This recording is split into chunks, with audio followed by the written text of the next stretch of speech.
श्री श्री 1008 श्री सतगुरु जी महाराज के चरणों में कोटि कोटि नमन व आप सभी भक्त आत्माओं के चरणों में मेरा कोटि कोटि नमन। आज का हमारा शीर्षक है कि अदृश्य रूप से गुरु जी हमारे साथ हो चाहे ना हो, लेकिन अदृश्य रूप से गुरु महाराज परमात्मा की कृपा हर वक्त हमारे साथ रहती है। तो एक छोटी सी कहानी है, एक सच्ची घटना है कि एक मोहन नाम का एक लड़का था। तो अपनी ग्रेजुएशन पूरी करने के बाद उसके मन में ऐसी इच्छा हुई, अध्यात्म की तरफ उसका रुझान था, लेकिन वह अपने माता पिता का इकलौता पुत्र था। तो वो अध्यात्म की तरफ रुझान था, तो अपने माता पिता से उसने आज्ञा ली कि मैं ब्रह्मचर्य का पालन करते हुए आत्मज्ञान की तरफ मैं लगना चाहता हूँ।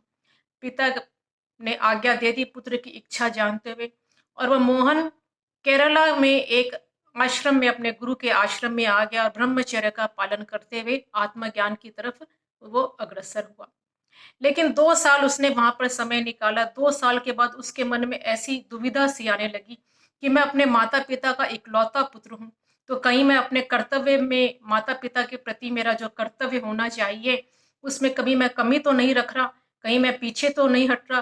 क्या मुझे अपने माता पिता के पास वापस जाना चाहिए या यहाँ रहना चाहिए? ऐसे उसके मन में दुविधा उमड़ने लगी और उसने फिर फैसला किया, मुझे अपने माता पिता के पास वापस जाना चाहिए, मैं अपने माता पिता का इकलौता पुत्र हूँ।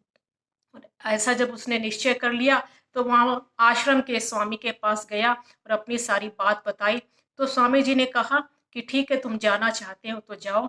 लेकिन उस आश्रम में एक वरिष्ठ महात्मा रहते थे, महंत, जो वहाँ के उसके आश्रम के महंत थे। तो कहा वे कैंसर के रोग से पीड़ित थे, तो कहा उनसे भी जाते जाते तुम अपना, उनसे भी तुम आशीर्वाद लेते जाओ। तो वो मोहन विदा लेकर स्वामी जी से, उन महंत जी से उनके दर्शन करने के लिए गया। तो वे शैया पर लेटे हुए थे और सारी अपनी दुविधा उन महंत जी के सामने रखी।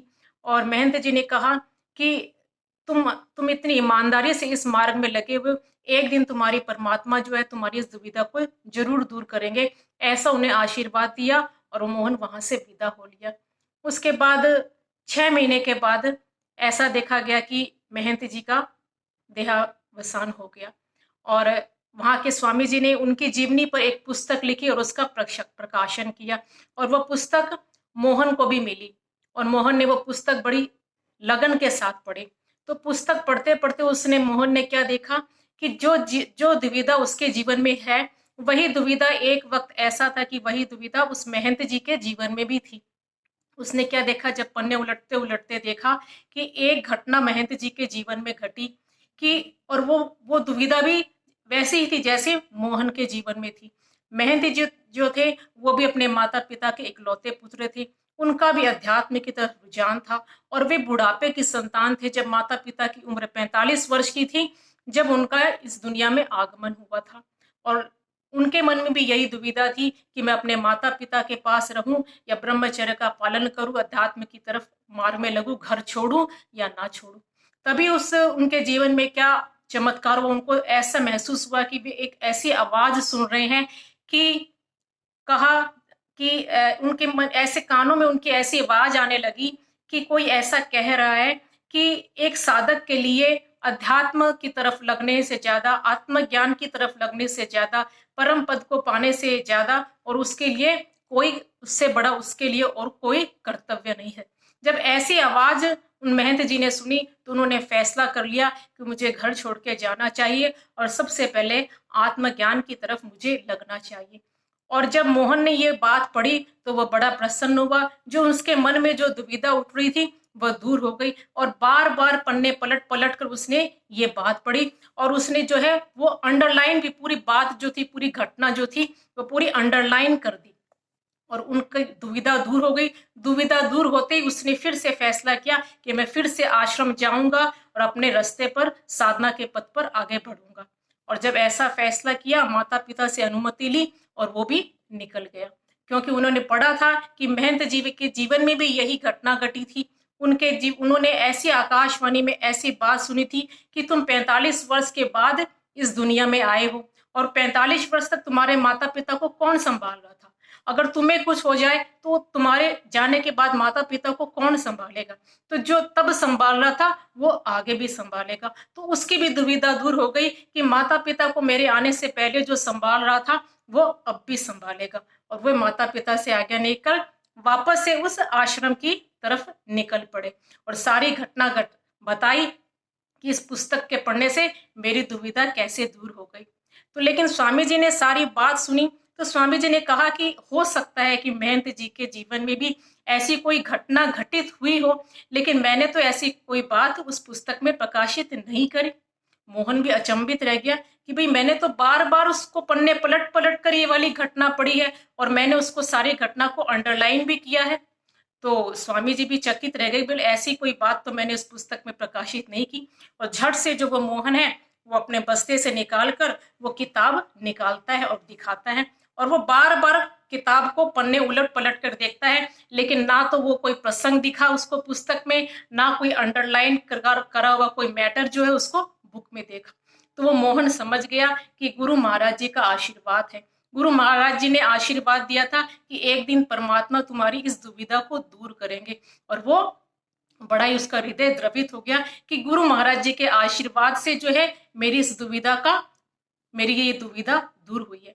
तो गुरु महाराज नहीं थे, लेकिन उनका आशीर्वाद जो था, उनकी जो कृपा थी वो हर वक्त उसके साथ थी। तो हम कभी भी अपने आप को अकेले ना समझे। गुरु महाराज की कृपा, परमात्मा की कृपा, उनका आशीर्वाद में बड़ी शक्ति होती है, बड़ा पावर जो होता है, और वो पल पल हमारे ऊपर नजर रखता है। तो कभी भी हम अपने आप को अकेले न समझे, वह हर समय हमारे साथ रहता है, हमारे बिल्कुल साथ साथ चलता है। जब भी हम कभी घबरा जाएं, कभी हम डगमगा जाएं, कभी हम गिरने लग जाएं, तो वो झट से हमको हाथ पकड़कर वहां से निकाल लेते हैं और उस समस्या से हमको उबार लेते हैं। तो उन पर विश्वास रखें, उनका सहारा जो है हर वक्त अपने ऊपर माने। मैनू सतगुरु चरणा दा दिन रात सहारा है। मैनू सतगुरु चरणा दा दिन रात सहारा है। मेरे डोल दे नैया दा एक तू ही सहारा है। मैनू सतगुरु चरणा दा दिन रात सहारा है। दे हथ तेरे दाता मेरे जीवन दी डोरी, दी हथ तेरे दाता मेरे जीवन दी डोरी, है आस यही हरदम रहूं जन्म जन्म तेरी, है आस यही हरदम रहूं जन्म जन्म तेरी।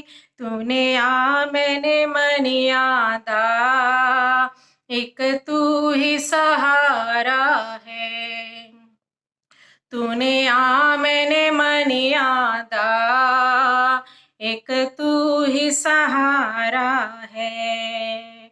मेरी डोल दी नैया दा एक तू ही सहारा है। मैनू सतगुरु चरणा दा दिन रात सहारा है। मैनू भगति दा धन बख्शो और कोई भी होड़ नहीं। मैनू भगति दा धन बख्शो और कोई भी होड़ नहीं। दुनिया दे नजारिया दी मैनू कोई भी लोड़ नहीं। दुनिया दे नजारिया दी मैनू कोई भी लोड़ नहीं। सतगुरु बख्शो अपना जो नाम प्यारा है। सतगुरु बख्शो अपना जो नाम प्यारा है। मेरी डोल दी नैया दा एक तू ही सहारा है, मैनू सतगुरु चरणां दा दिन रात सहारा है। मेरे मन में समा जाओ, मेरे तन में समा जाओ, मेरे मन में समा जाओ, मेरे तन में समा जाओ, मन मंदिर के मालिक अपने घर आ जाओ, मन मंदिर के मालिक अपने घर आ जाओ। बैठा है आस लगा तेरा दास बेचारा है, बैठा है आस लगा तेरा दास बेचारा है। मेरी डोल दी नैया का एक तू ही सहारा है, मैनू सतगुरु चरणां दा दिन रात सहारा है, मैनू सतगुरु चरणां दा दिन रात सहारा है। बोलो श्री प्राणनाथ प्यारे की जय।